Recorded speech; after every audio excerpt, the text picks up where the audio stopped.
Welcome in to another episode of The Racing Report. My name is Rob Peeters, and I'm so glad you've decided to join us for this wonderful little half hour where we're going to talk all things motorsports because we've got a lot going on. The month of May at the Indianapolis Motor Speedway is in full swing. NASCAR All-Star races this weekend, and we're getting ready for a stretch of Formula One races that are probably going to be very, very telling of how the championship might play out. So, before we go ahead and get into all that news that we got to discuss, be sure to follow this show by following me on social media. You could do so by looking up at RPEETERS, that's RPeters33, and then be sure to have the WTHR Plus app installed on your smart TV so you can get brand new episodes of The Racing Report as soon as they are posted. Let's go ahead and jump right on into the Formula One news of the week, and we're going to talk a bit about some IndyCar drivers during this segment. And that first piece of news is going to be that McLaren has said that Pato O'Ward will once again drive in Free Practice 1 at the Mexico City Grand Prix coming up here later on this year. So good news for Pato, good news for the Mexican fans. They'll be able to see him run a Formula One car coming up here during the Mexico Grand Prix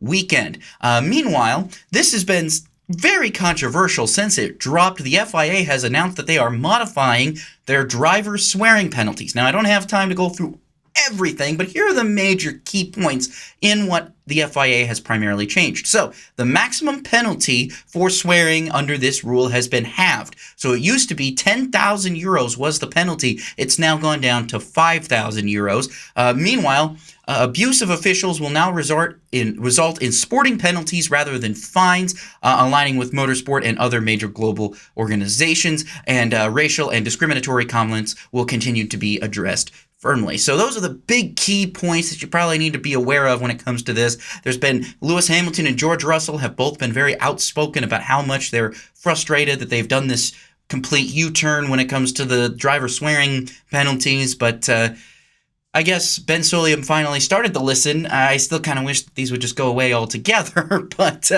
hey, we got to take what we can get here at some point. So now let's talk about Cadillac F1 news, because there was some to discuss here this weekend. Mario Andretti says that the Cadillac F1 team's driver options are quote-unquote limited, but said that Sergio Perez is one of the drivers that is being heavily considered. Other names that were thrown around there include Colton Herta, Alex Palou, and then Mick Schumacher, Valtteri Bottas, and Zhou Guanyu. So, some pretty decent names that could be in the running for a seat at the new Cadillac F1 team, but one driver that was mentioned there that probably won't be going to that ride is going to be Alex Palou, because Palou has recently been quoted as saying that he's keeping his focus on IndyCar rather than F1. Racer reports that Palou actually has a buyout clause in his contract, so it's not entirely impossible that Palou could go to Cadillac F1, but here's the thing, that buyout clause is said to be that number is said to be so high that almost no team is willing to put up the money to actually go and grab Palou. So Chip Ganassi is very, very protective of his star driver, who, mind you, has won 4 out of the last 5 IndyCar races and could be going for his first Indianapolis 500 here next week. That might be a little bit too early to see. We'll get to some Indy 500 predictions later on here in the show, but definitely important to keep. Now, it seems like Palou, he said that went all in on F1. He did everything that he could in order to get an F1 drive, but when it didn't happen, he just decided, you know what? I'll just stick here in IndyCar. I'll stay here, and I'll do what I can, and I'll win races, and, it'll be a lot of fun for him. And I think that decision is turning out to be the right thing, because right now he's being seen as arguably the most successful IndyCar driver of the past couple of years. I mean, 3 championships in what? 3 championships in 4 years will do that for you. So some definitely good news for Palou fans who are hoping to see him stick around in IndyCar. But for us motorsports fans who are kind of wondering, what would Palou do in Formula One? We might not know that answer in the near future. All right, let's move on into some IndyCar news today, because we do have a lot to get to regarding that, because, again, Indy 500 qualifying is this weekend. The race is next weekend. we've got a lot to discuss. We're going to have a lot of Racing Report content regarding the Indy 500, so keep it here on WTHR Plus. You won't want to miss a thing. So let's talk about that first piece of IndyCar news right now. Fox has adjusted the start times for the for future IndyCar races coming up this summer. The biggest one being the race at Gateway. That race was originally scheduled for 3 p.m. on Sunday, June 15th. That'll now go to 8 p.m. under the lights, again, still on Sunday, June 15th. That race will also remain on Fox. Meanwhile, other races like Road America, that's going to go from a 3:30 start time to now a 1:30 start time. Mid-Ohio will move from a 2 o'clock to a 1 o'clock start. The second race at Iowa moves from 2 o'clock to 1 o'clock, and the Toronto race moves from 2 o'clock to noon. So Fox has substantially altered some of those start times, maybe for the better. I think for a lot of people who like those 1 o'clock and noon start times, I think that'll be a really, really good option there. But some big changes going on with Fox. They've changed those. So just be aware of that when we get to those portions of the season, that those start times that you might have from your original schedule when it was first printed might not be entirely accurate anymore. So just good to keep news in that. Also, Fox now says that it will have 22 in-car cameras for the Indy 500. Now, 6 of those cameras will be driver's eye cameras. So if you've been seeing some of the driver's eye views that Fox has been providing during practice for the Indy 500 this week, you'll know that's probably the closest you're going to get to actually feeling what it's like to be in the IndyCar. You're not going to feel the G-forces. You're not going to really feel the speed, but you are going to see what the drivers are doing when they get behind the wheel, what kind of knobs and buttons they're changing. You know, when we talk about, adjusting their wheel map, adjusting their weight jacker, using the hybrid, you'll be able to see all of that really in real time based on where the driver's hands are. So it's a really cool piece of technology, and I'm really looking forward to see how Fox utilizes it as the Indy 500 gets closer. Speaking of the Indy 500, Tony Kanaan has finally completed his refresher session. He was supposed to do so on Tuesday. Rain kind of interrupted that. Was supposed to do it again on Wednesday. Rain interrupted that. But then on Thursday, Kanaan was finally able to get out there and complete that refresher course. And that could be one of the last times we see Tony Kanaan behind the wheel of an IndyCar, because the only way Kanaan starts this race on next week is if Kyle Larson can't start it. So if Larson's still able to start the race, but let's say rain moves in about halfway or before halfway, so it wouldn't be an official race, and Larson has to run to Charlotte, that car would just be retired. Tony Kanaan wouldn't even get to start it. The only situation is that, let's say the Indy 500 gets delayed like last year, and delayed, and it doesn't get done until starting until 4 or 5 o'clock. I think Larson's going to prioritize the Coca-Cola 600, obviously, and then Tony Kanaan would run that car number 17. It's kind of interesting seeing the team principal for Arrow McLaren going out there and running the Indy 500, but that's the only logical possible really scenario that we could see Tony Kanaan get back behind the wheel of an Indy car.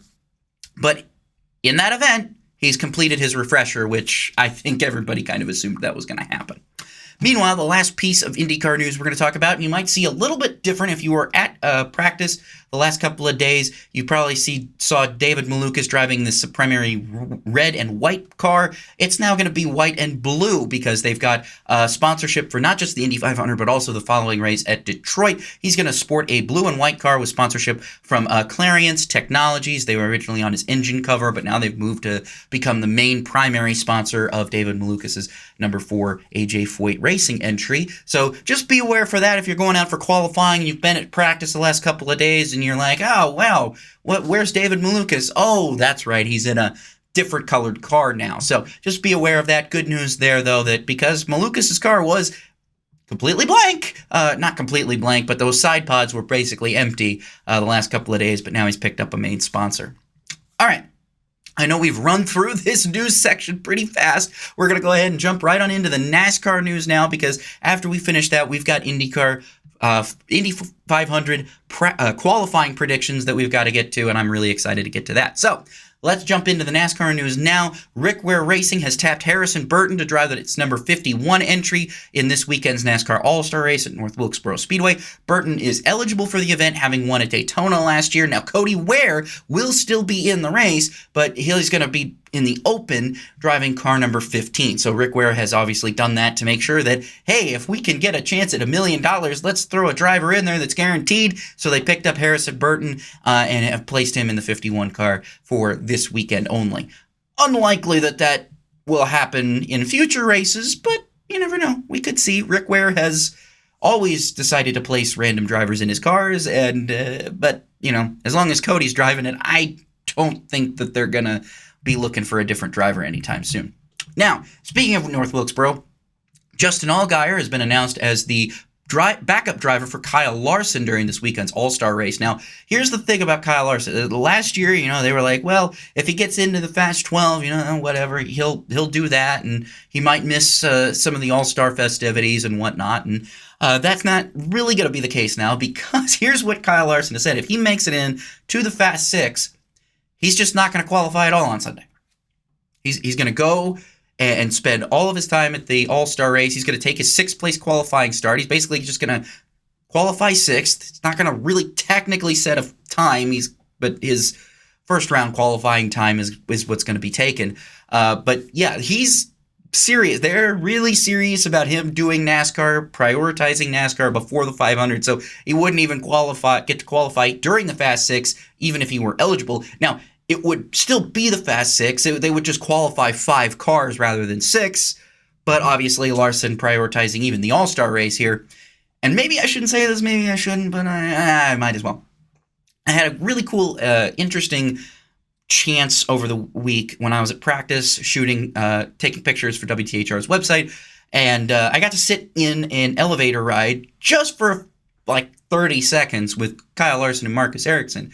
And when Ericsson asked Kyle Larson, what's this all about? Larson pretty much told him, hey, man, it's a race for $1 million. That's all I'm going to say, because I don't want to take too much. It was off the record, but Larson definitely, he wants that $1 million if he can get it. And especially since he won this past week at Kansas, he's on a roll.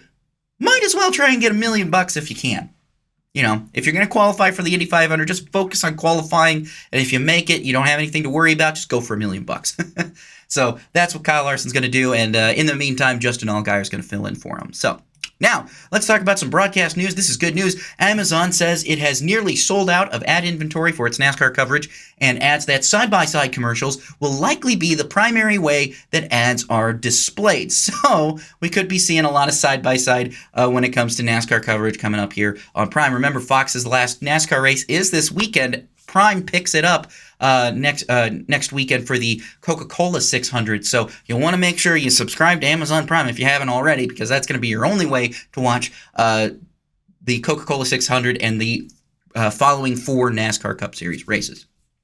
Now, final piece of NASCAR news that we need to discuss before we take a quick break here. Chris Buescher's team has been given an L1 penalty for a violation on the front bumper cover following the race this past weekend in Kansas. That team has been fined $75,000 and assessed the loss of 60 owner points, 60 driver's points, and 5 NASCAR playoff driver and owner points.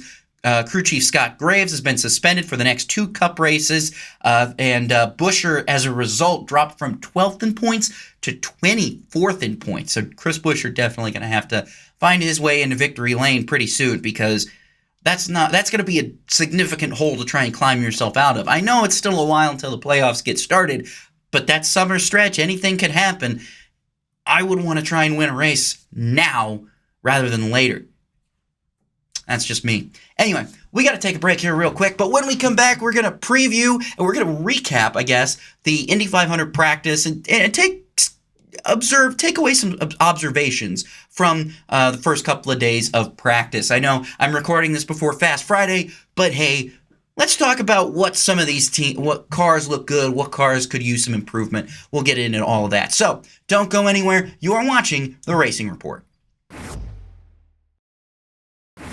And we're back on The Racing Report. My name is Rob Peeters. Let's talk Indy 500 qualifying and practice, because there was obviously a whole week of practice starting on Tuesday, going all the way into Fast Friday on Friday. And then we got 2 days of qualifications coming up Saturday and Sunday before the Indianapolis 500 comes up Sunday, May 25th. Some of the big things that I'm looking at right now, at least based on the practice charts, the Penske cars. definitely look like the guys to beat. And I know it's practice. Here's the thing that I want everybody to take away from this. Take all of these observations, predictions, whatnot, with a grain of salt, because obviously it's just practice. We haven't even seen what the cars are going to look like turning up the boost. And personally, I don't even make my picks for who I think is going to win the race until Carb Day, because I think that's the best indication is when you look at those practice speeds, especially the no-toe speeds, that's going to be your best indication of who might have the best car come race day. But through practice, you can get kind of an idea of what teams might start to struggle a little bit during qualifying and which teams might even have a chance at the pole. So let's take a look at that. Like I said, the Penske cars already topping. I think we had Power, we had Newgarden topping practice sessions the last couple of days. Scotty Mack has also looked fast. Also, we want to talk about Kyle Larson. I want to talk about Kyle Larson real quick. Guy looks a lot more comfortable behind the wheel of an Indy car than he did last year. He's doing a lot more with his hands. They were mentioning it kind of on the Fox broadcast, how much more he's messing with the wake jacker, how much more he's learning with the hybrid, how much more he's learning with just his tools. And I think that might help overall because last year he was obviously fast. He had all this speed last year, and I don't really think he was utilizing his tools as well as he maybe could have. Now you put him into that situation where he's got more tools. He understands more of what he's going to do behind the wheel. I think, realistically speaking, you look at his speed last year, he had every opportunity to, at the very least, get a top 10, top 15 had he not sped on pit road. So I think if I'm Larson, his speeds are good. He's setting good speeds. He's looking good in traffic. He's running well in a pack. He looks very calm, cool, collected behind the wheel of that car. But also, I think really what you're going to look at here is he could be I feel like a lot of people don't realize how much of a dark horse candidate Kyle Larson is because they want to kind of write him off and say, oh, he's a NASCAR guy. He's not really going to win here. The IndyCar guys are going to win. But I look at his performance last year, and outside of that pit road speeding penalty, he ran pretty much a flawless race.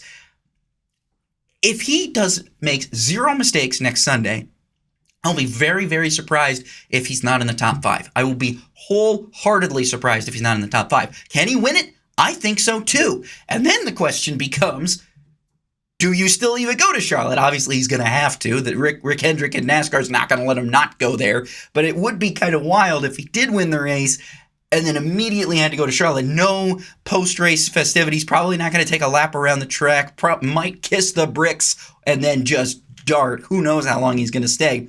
That'll be a very interesting thing to watch if that does happen. But I still am thinking that Kyle Larson is a solid lock for a top 5 or a top 10 finish based on what I've seen here. Now, again, haven't seen qualifying yet. I'm recording this before qualifying's happened. So who knows? Maybe he could go out there and qualify and be 23rd fastest. I don't know. But right now, what I'm seeing, I'm liking. It's a lot like what he was doing last year, and that was a pretty good run. Also, something else I want to talk about, Helio Castroneves, Drive for 5 is still on. It never was not on. It's been on since 2022, and he looks pretty fast out there. Now, again, practice is deceiving. It's very deceiving, but he looks comfortable behind the car. The car has not been having very many issues. He's been able to come in, make adjustments as needed, and go out there and set relatively decent no-toe speeds. I like Helio's chances. Maybe not in a win. I don't know if that 5-time thing is going to happen, but hey, the dude's at 50 years old. He's still going strong, and honestly, if you want my opinion, I hope he goes for another 5 years. I hope he races till 2030. I wholeheartedly believe that because Castroneves still has it in him, especially at Indianapolis, and the fact that he's in the top 10 to top 5 on those time charts is no fluke. I really don't think so because the rest of the Meyer-Shank cars are also looking good. Felix Rosenqvist and Marcus Armstrong look pretty strong. Rosenqvist has been putting up some decent laps, and Armstrong has been finishing relatively good in the practice speeds. So I'm looking really towards to see what those 3 Meyer-Shank cars do come qualifying, because I really do think at least one of them will lock themselves into the Fast 6, and I'm not sure who it will be, but my money might be on Rosenqvist, but Castroneves might be up there too, and Marcus Armstrong could surprise. That's another thing. People like to write Marcus Armstrong off for whatever reason. I don't know why, but people like to write him off. I think he's got some good speed under the engine cover of that number 66 Honda for Meyer-Shank Racing. Now, also I want to talk about this. Rinus VeeKay might be one of the fastest cars out there. Now, VK has been traditionally extremely fast whenever it comes to qualifying, but he's been with Ed Carpenter Racing, which has traditionally been very good at Indy 500 qualifying. But now VK is with Dale Coyne, who, given the right circumstances, parameters, can be very fast. We've seen them be very fast, especially 2017, 2018, even 2016. We saw them really bring some really fast cars to the Indy 500, and I do believe that that is possible again this year, especially with VK behind the wheel, because I think VK brings a lot of that expertise and knowledge from driving for ECR for so long and how much ECR puts into their month of May, because that's what Ed Carpenter wants to win more than anything. I think Ed Carpenter, if he's not winning the race as a driver, I think he really wants to win the race as an owner, of course. And I think that with Renus not being there, I'm a little bit nervous, because here's the thing. I think Rossi will be fine. Rasmussen lost control in the Thursday practice, spun around, didn't really hit anything, just made light contact with the wall, was able to get it going again. But Rossi, I think, looks fine. Where's that speed going to be, though? Because I think if ECR continues to bring its fast speeds for the month of May, I think Rossi could be a solid Fast 6 contender. But Carpenter has been struggling. And now that could be because Ed doesn't run all the time. He runs only select races, only runs the ovals. But again, Ed usually brings a really, really fast car to the month of May. Even if it's, maybe not pole worthy, it's usually still good enough for a top 10 to top 12 start. I'm a little bit nervous. He's been further down on the timing charts the last couple of days. Rossi's been okay. He's been up there, but Rasmussen's just been average. I'm not so sure that those ECR cars have the raw speed that they've brought the last couple of years. But again, it is just practice. All of this could be just, they're just sandbagging, whatever, blah, blah, blah. But just based upon what I'm seeing, you average everything out. You look at where each car was each day, and kind of get an idea of where they are. It's just kind of a little bit murky. It's kind of hard to really narrow down where I think ECR is going to be, and I really think we're just going to have to find out on during qualifying. So another team that's really struggling I want to talk about here real quick is Prema. Now I know Prema's struggled the majority of the IndyCar season. They're a brand new team. Got rid of Michael Cannon. They didn't really mesh well with Michael Cannon, and I think that might be affecting their performance. I'm really worried about Robert Schwartzman. I think that he's obviously, I've always held a very high opinion of Robert Schwartzman. I've seen what he's been able to do behind the wheel of an F2 car. I've seen what he's been able to do behind the wheel of an F3 car. I've seen what he's been able to do behind the wheel of a sports car. But this is his first oval attempt. And all he really has to go off of is Callum Ilott, who's run the Indy 500 before. Ran it last year with McLaren, looked really good, has found speed. But Ilott is just slightly faster than Schwartzman. And that should be concerning to everybody at Prema, because you're only as good as your weakest driver. And I'm not saying Schwartzman is weak. I don't think that by any means. I think you give him a good car, he'd absolutely be able to contend for a decent finish at Indianapolis. But I don't think he's in the right car. It just looks like those Prema guys are kind of throwing everything that they could think of at the book here, at the car, and trying to maximize that downforce.